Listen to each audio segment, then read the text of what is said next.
สวัสดีครับสบายดีสวัสดี FC จากประเทศไทยแล้วก็สวัสดี FC จากประเทศลาวนะครับวันนี้กลับมาพบพ่อกับบ่าวกีตาร์คนเก่าคนเดิมครับท่านผู้ชมวันนี้บ่าวกีตาร์ก็มีเรื่องราวดีๆมานำเสนอให้พี่ๆ FC ได้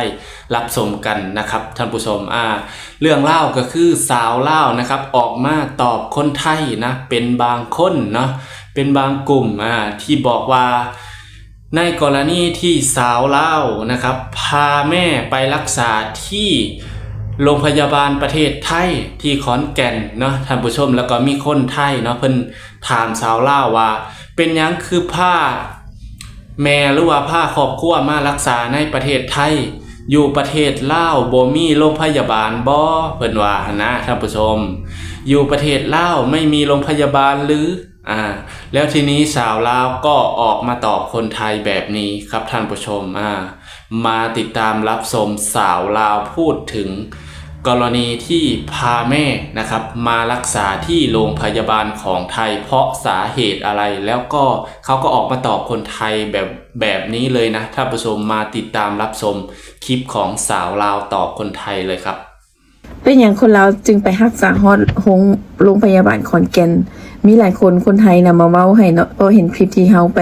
พาแม่ไปรักษาอยู่โรงหมออยู่ขอนแก่นบ่แล้วเฮาขี่รถไฟมาเนาะแล้วคลิปนั้นเป็นไวรัลเนาะทุกคนแต่มีบางคนซื่อๆเนาะบ่ได้เว้าทั้งหมดเนาะคนไทยหลายคนน่ะฮักเว้าดีๆแต่ว่าบางคนนี่มาเว้าประมาณว่ามันอยู่เมืองลาวบ่มีห้องหมอบ่แล้วเป็นหยังจึงมาป่วยอยู่ไทยแล้วให้เป็นภาระของรัฐบาลไทยหรือว่าประเทศไทยช่วยรักษาเองนะตัวนี้เฮาจึงขอมาขอเว้าด้วยทุกคนว่าพวกเขาไปรักษาแท้อยู่ห้องหมอรัฐแต่ว่าบ่ได้ย่านแยงเอาการช่วยเหลือฟรีอย่างทางนั้นเด้อทุกคนเพราะพวกเขาไปในฐานะผู้ป่วยที่จ่ายเงินเต็มคือคนไทยจะจ่าย30 บาทรักษาทุกโรคบ่แต่ว่าพวกเขาบ่แม่นเด้อพวกเขาบ่ได้มีประกันบ่ได้มีหยังทั้งนั้นพวกเขาไปทุกครั้งนี่มันพวกเขาจ่ายเงินเป็นเงินสดเลยนะทุกคนก่อนที่เขาจะไปรักษาอยู่ห้องหมอรัฐเนาะเขาไปรักษาห้องหมอเอกชนก่อนแต่ว่าห้องหมอเอกชนเป็นคนแนะนำส่งเขาไปห้องหมอรัฐพวกเขาจึงค่อยได้รักษาอยู่หั่นแล้วก็ยาวมาเลยถ้าว่าแม่ก็โพไปตรวจเทื่อนึงที่ไปพบหมอนัดไปพบที่ไปตรวจเลือดไปตรวจเอ็กซเรย์ธรรมดาค่าตรวจค่ายาก็ประมาณบ่ฮอดหมื่นทุกคนแต่ว่าหลายพันอยู่เนาะคนหลายมันต้องได้เอาคิวด่วนถ้าว่าต้องตรวจ CT สแกนเทื่อนึงก็ประมาณหมื่นปลายได้ใจอยู่ห้องหมอสูตรขอนแก่นนั่นแหละเนาะคือราคามันก็ค่อนข้างสูงเฮาจ่ายเองหมดสิทธิ์จ่ายเองหมอถ่ายเคสที่ผ่าตัดและได้นอนห้องหมอก็ได้เสียเงินค่านอนห้องพิเศษค่ายาค่าปิ้นปอค่าหลายๆอย่างนะทุกคน 20,000 ปลายเกือบ 30,000 เทื่อนึงเนาะอันนี้สำหรับถ้านัดไปผ่าตัดซื่อๆแต่ว่าขนาดไปตรวจ CT สแกนไปตรวจเลือดไปตรวจหยังก็หลักหมื่นปลายเนาะแต่ถ้าสมมุติเราไปตรวจที่บ่ต้องใส่ที่บ่ต้องมี CT สแกนกับบ่ฮอดหมื่นแต่ว่าหลายพันนะถ้าคันสมมุติว่าสิสมเทียบกับห้องหมอเอกชนนะมันก็สิถึงกว่าห้องหมอเอกชนอยู่แล้วเนาะว่าง่ายอยู่แต่ละห้องหมอเพิ่นสิมีหมอเชี่ยวชาญของแต่ละโรคบ่คือกันแม่นบ่ดังนั้นเฮาก็ไปตามที่หมอแนะนำถ้าอีกแม่นไปตามหมอห้องหมอเอกชนอยู่อุดรแนะนำให้ไปห้องหมอสูตรขอนแก่นตอนนี้มันรักษาอยู่ห้องหมอสูตรขอนแก่นแล้วและอีก20มื้อแม่ก็ต้องกลับไปหาหมออีกเนาะซึ่งหมอนัดให้ไปหาอยู่ห้องหมอศรีนครินทร์เนาะอันนี้ก็ไปตามที่หมอนัดเป็นหยังคือไปพุ่นหั่นนะเฮาคิดว่าการไปย้อนความสบายใจว่าไงอยู่ลาวบ่มีห้องหมอบ่ก็มีได้ห้องหมอเนาะหมอลาวก็เก่งคือกันก็เก่งก็ปวดได้แต่ว่ามันหยังมันขึ้นกับความสบายใจของเฮาเป็นผู้เลือกมันบอกสมมุติว่าเฮาสบายใจบ่อนใดเฮาก็ไปบ่อนหั่นนะทุกคนอันนี้นี่เฮาอยากบอกแบบนี้เพราะว่าถ้าว่าเป็นพยาธิที่สามารถป่วยได้ปกตินะเฮาก็ไปห้องหมออยู่แล้วเนาะส่วนหลายก็ไปห้องหมอเอกชนอยู่แล้วเนี่ยไปห้องหมอรัฐเนี่ยนะแต่ว่าเทื่อก่อนที่ก่อนไปไทยน่ะมันผลตรวจบ่ชัดเจนแล้วพวกเฮาเองบ่อยากลิ้นกับอันนี้เพราะว่ามันคือชีวิตเนาะมันบ่แม่นเกมนะเฮาบ่อยากลิ้นกับตัวนี้ดังนั้นนะเฮาจึงพาแม่แล้วก็ครอบครัวไปกวดไปรักษาอยู่บนที่เฮาสบายใจ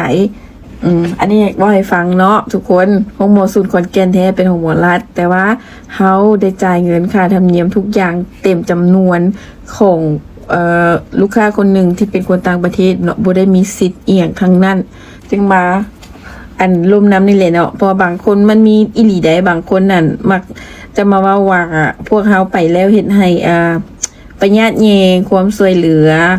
แล้วเฮ็ดให้รัฐบาลหรือว่าใช้เงินภาษีอหยังมาดูแลคนต่างชาติที่บ่แม่นคนไทยสินะอันนี้เฮาบ่ได้รับตัวนั้นเฮาจึงขออยากมาแก้ต่างเนาะว่าเฮาเป็นลูกค้าที่ใช้บริการที่ไปให้ท่านหมอดูแลดูแลปัวพญาแท้แต่ว่าเฮาจ่ายเงินเต็มจำนวนเด้อเฮาก็ขอบใจหลายเพราะว่าเฮาไปเบิ่งเนาะทุกคนห้องหมอรัฐ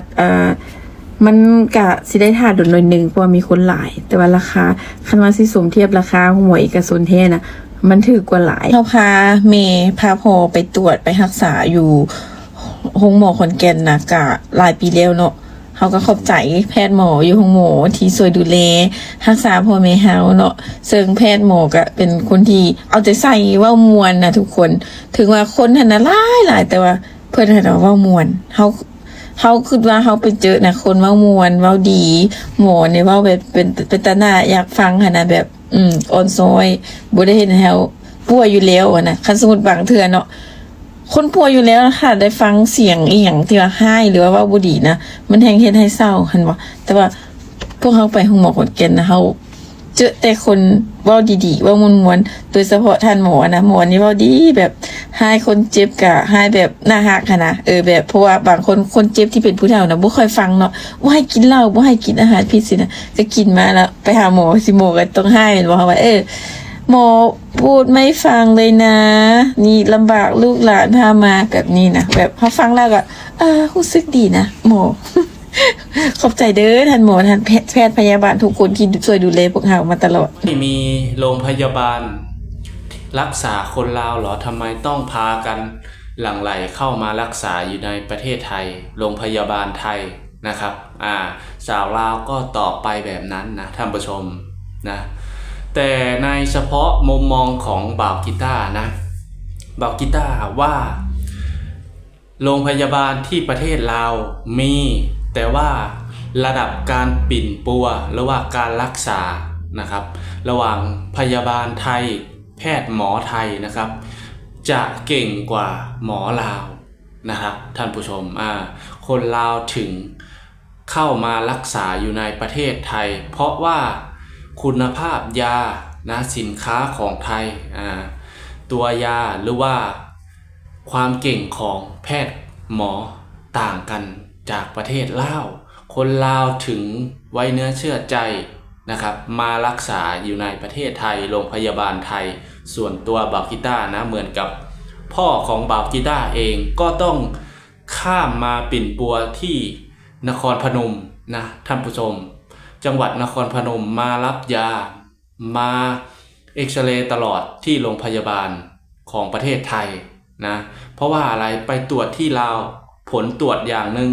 มาตรวจที่ไทยผลตรวจอย่างหนึ่งนะท่านผู้ชมมัน